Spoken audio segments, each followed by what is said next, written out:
Hello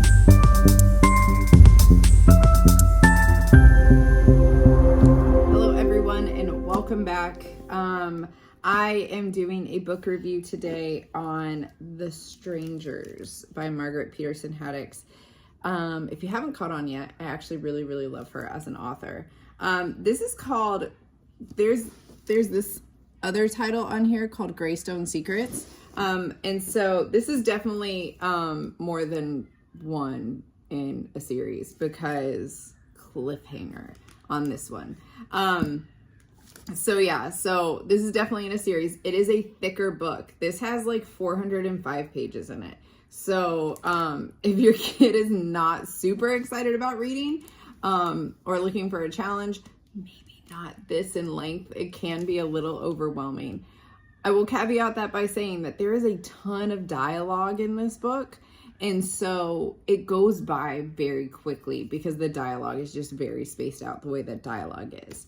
And so, yeah, this is a very fun story. This is heavy sci-fi though. So if you're not really into that, it is like alternate universe kind of sci-fi. If that, for whatever reason, trips you up, this is not the book for you. A couple other little flaggy things that I had in there.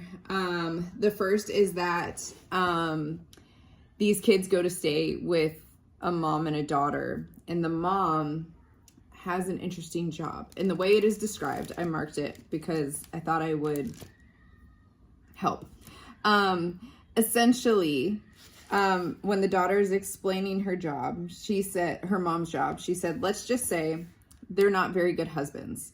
Mom gives the wives proof so that they have the upper hand in the divorce. And that's all the explanation that we get. But if you have an inquisitive child who's going to ask you about that, maybe a heads up there. As I said, this is an alternate universe, alternate reality book. And so essentially the plot is that you have 3 kids who live in one universe and then 3 kids who live in this other universe. What happens is that the government in this universe is after the mom of these 3 kids. The mom of these 3 kids took them to this universe to hide. I know, very fancy. This all comes about very slowly, so I'm unloading the big like reveal to you pretty early, but it's not until like way late in the book. So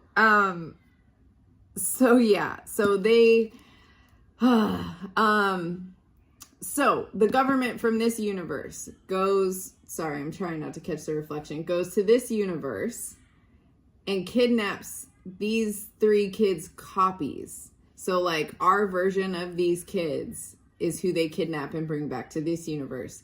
The mom feels responsible and goes back to this universe to try and save them. And that's why she leaves. And so the 3 kids, her 3 kids get left in this universe without knowing where their mom has gone. They know about the 3 kids who are missing that almost identical them with birthdays and names and all of these crazy things.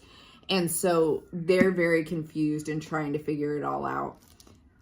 And it's fun. Like I will say that it is a like high puzzle book with like, think like National Treasure on like a kid's level, but personalized, if that makes sense. And then, let's see, the other warning I have to this book is that the government, obviously in this one, is very, scary. They're very totalitarian. They lie a lot to their people. They're very manipulative, and they come after them pretty hard and come after all the kids pretty hard. All of that being said,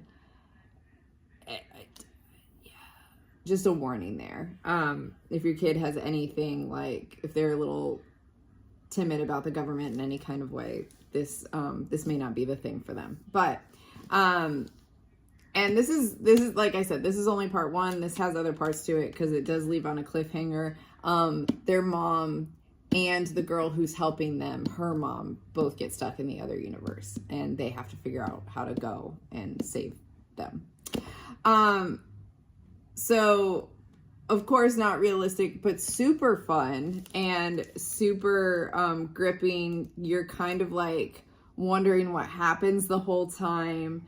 The middle child is a girl and she is incredibly smart. She's great with puzzles. She does great at math, like all of that. And so yeah. There is also a little bit of a love interest. It's very like calm, if that makes sense. But like nothing bad. I like to let people know when romance is in a kid's novel. Not that there's no romance. I mean, he's okay, so the little boy has a crush on the girl that they're staying with, and that's it. That's all that's happening. So he's low-key trying to figure out if she likes him the whole time, as well as trying to figure out all of his family stuff.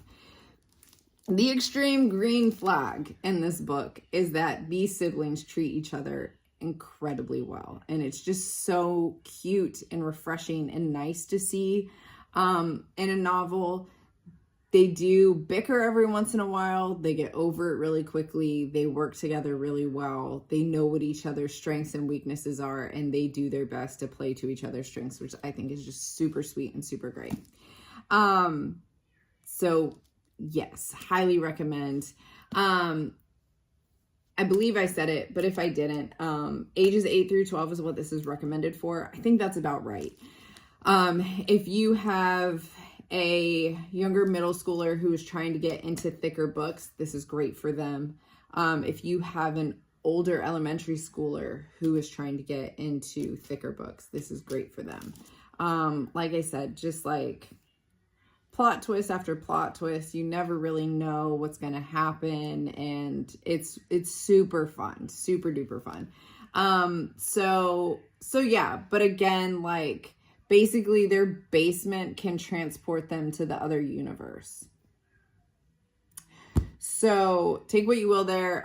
There's nothing weird about that. They pull a lever. There's no real like science or anything explained to that. That's just what it is in the book. So yeah, those are my little tiny warnings, high recommendations. I loved this book, and I want to go read the second one. So I need to track that down. But again, just a huge Margaret Peterson Haddix fan. She does tend toward, the dystopian kind of government lines and plots. So just a heads up on that one, but it does make for like a very intriguing and great story. So yeah, great book. Highly recommend. Let me know what you want me to read next. I have a couple more on the docket, and then, we'll see from there.